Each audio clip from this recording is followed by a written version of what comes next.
Hi, I'm Sam James and I'm a life coach who works with women and mums. And I thought I wanted to take the opportunity now to just explain a little bit about why I do what I do and where the kind of passion comes from for me about delivering this, because I know that it can really help and help other women, like I found that it's helped me. So I kind of wanted to share a little bit of a story with you about, for me, where this passion first started to come from.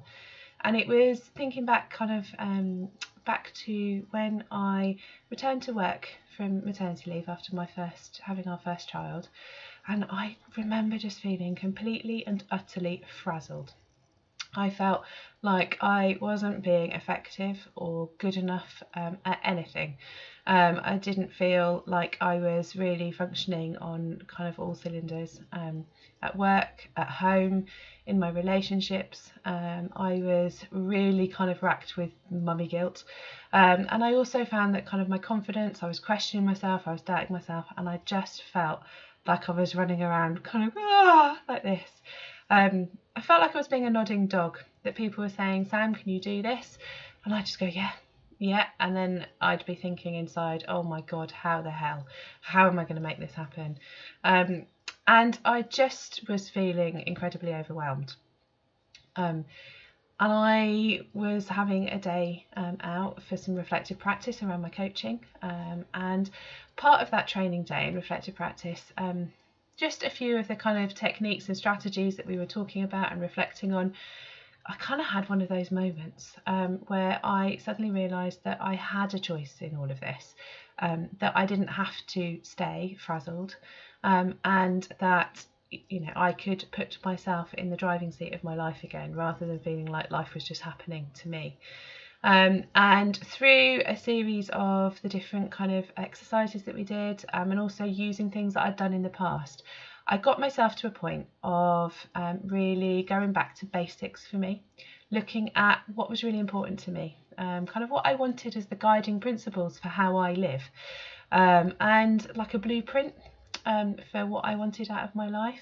So I wasn't just focusing in on one particular area. I wasn't focusing in on just being mum to my son. I wasn't focusing on just being a wife for my husband. And I wasn't just focusing in on work. I was actually looking at me as a whole person and the kind of bigger picture about actually how I wanted life to be. And the end result was kind of like a pledge that I made to myself. Kind of workplaces, organisations have mission statements. I kind of did the same for me. But I also recognised that that was great and that had kind of refocused me. It had kind of given me some realisations about how I needed to change, how I was behaving, but I knew that the hard bit was still to come. I needed to have conversations with key people, and I needed to start behaving differently. And through the accountability of sharing these things with other coaches, and knowing that somebody had my back and that somebody was there to check in with, it kind of gave me that extra push to go ahead and make sure that this wasn't just another paper exercise. So I embarked on the tricky things, the difficult conversations. So one of the first ones was with my boss at the time, and we were having kind of one of our monthly meetings, and I kind of really plucked up the courage and I said that following on from this training day, I'd realised that I couldn't keep taking on as much as I was taking on, and that I needed to get clearer on my boundaries, because by saying yes to everything, I actually wasn't achieving anything, and I was letting myself down and I was letting other people down. So I was going to need to start saying no to some things because I was working part-time now, and I had a young family at home, and I just couldn't cope. And she turned around with a smile, an encouraging, warm smile on her face, and said, "Brilliant, Sam. I've been waiting for you to start saying no." And was really supportive. And that just really made me realise, actually, do you know what? I do have choices.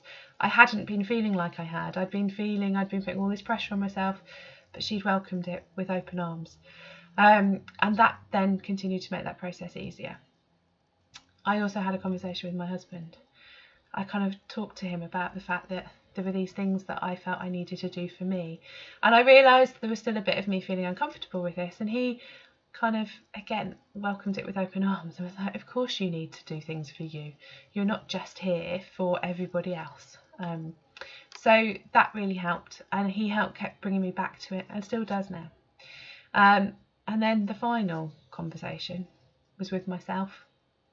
It was to make me realise that I needed to change things, and that I ultimately was the only one that could do that, and that I had to be true to myself, and I had to kind of commit to this process. And I still use that pledge now. I tweak it, I adapt it, because as my life has changed and evolved, it needs updating, and that's part of what I do on an annual basis. I go through and I kind of check in with sort of my core principles and values, see how they've changed. I kind of think about how we're functioning as a family. I look at where I'm going with my business, and I make sure that actually at the heart of it is making sure that it's where I want to be and how I want to be living my life with the purpose that I feel I need. So that's what I'm really passionate about, is helping other women have that same control, those same choices, so that you can feel like you are running your life rather than your life is running you, and all the different bits that you need support with to get you to that place, so that you are armed with the tools and the strategies and kind of know how to kind of pull things back again. So that when life starts running away with you, you can kind of press the pause button, you can refocus, regroup, and then sort of get going again.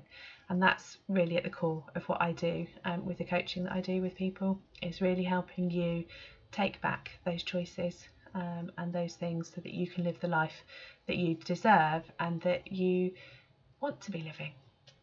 So if you'd like to find out more, then follow me on any of my social media accounts, have a look on my website, get in touch, because I'd love to get to know you and start working with you.